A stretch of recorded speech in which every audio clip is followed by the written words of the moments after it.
So here I am one level up, or actually two levels up for what it's worth, but the synthesizer is running.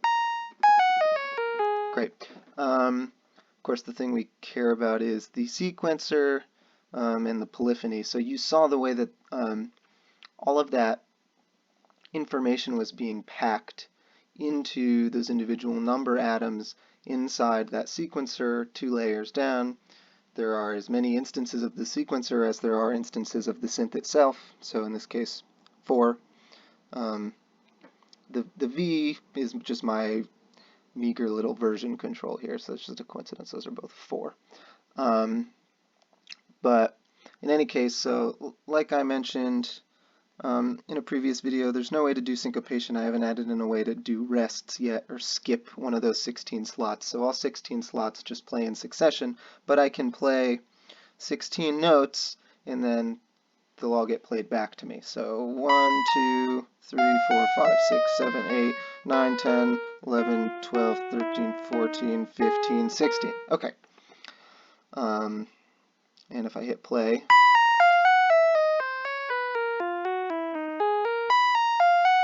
great. That's basically the proof that we needed. I needed to just hit the key once I stopped it to get the release cycle triggered to multiply 0 times the output. So yeah, one thing also is that the release is never triggered by the sequencer. It's something called like 100% gate time, I think is maybe one way it would be referred to, or gate time. The sequencer is not recording the lengths with which I'm holding down the key as I'm holding it down when I'm programming the sequencer.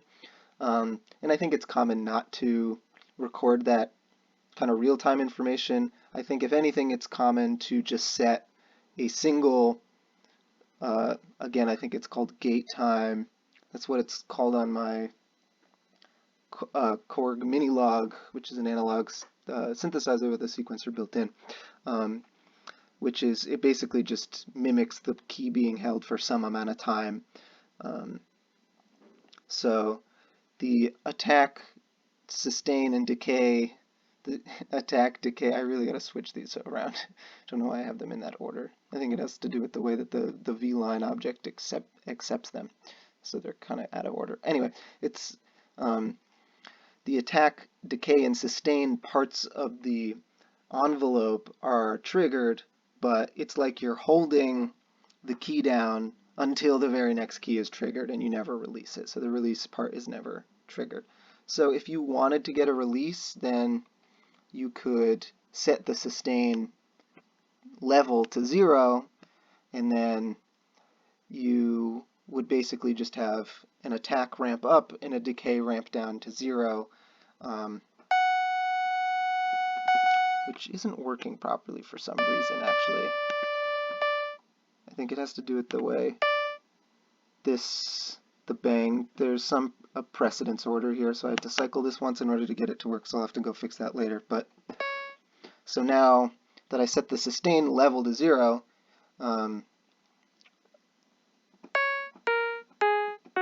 holding the key doesn't do anything, and so similarly with the sequencer, you'll get some basically sort of release envelope. And I've pressed a bunch of random keys now in the interim, and you'll see that those all got programmed into the sequencer. Again, it knows the last 16 notes that you pressed, and that's all.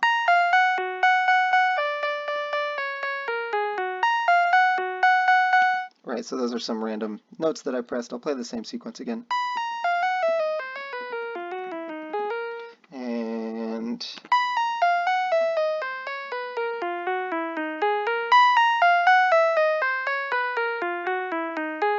okay, great. So now maybe I'll turn on the polyphony and see.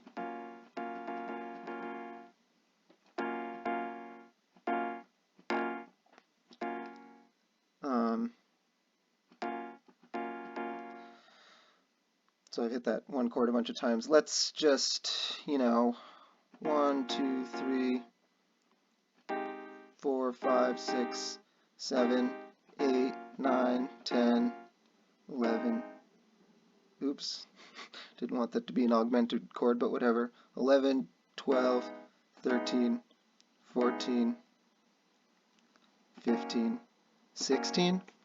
You're going to hear that one weird chord in there.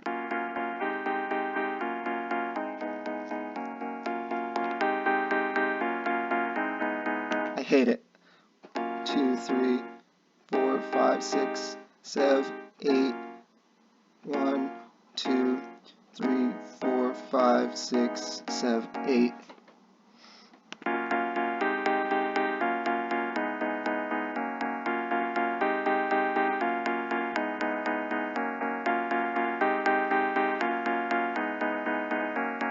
Okay, not the greatest voice leading in the world, but that's not the point.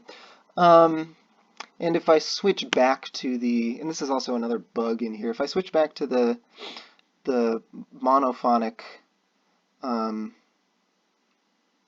it's actually not going to do anything because the sequencer is down here. It's in this block, so me switching this back to monophonic doesn't switch the sequencer back to monophonic.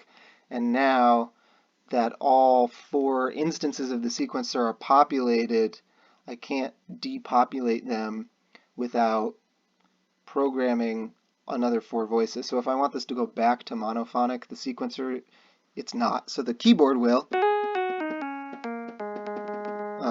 Can't see it, but I think you can tell by the way that those notes are stepping on top of each other that the polyphony is not activated, but the kind of a layer below where I'm setting the polyphony capability of the keyboard, the 4 voices of the sequencer are now all populated, and it's not gonna depopulate them. So I need a way to clear the synthesizer or something. So all that polyphony is still in there, and so if I continue to use it in 4-voice mode, it's fine. I can program a whole other sequence, and that'll work great.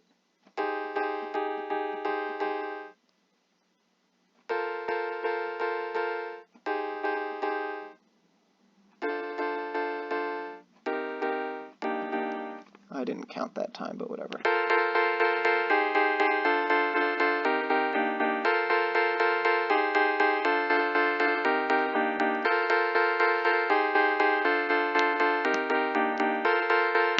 You know, but when I switch this to monophonic, that means nothing for the sequence. It's just going to say, play that exact same sequence.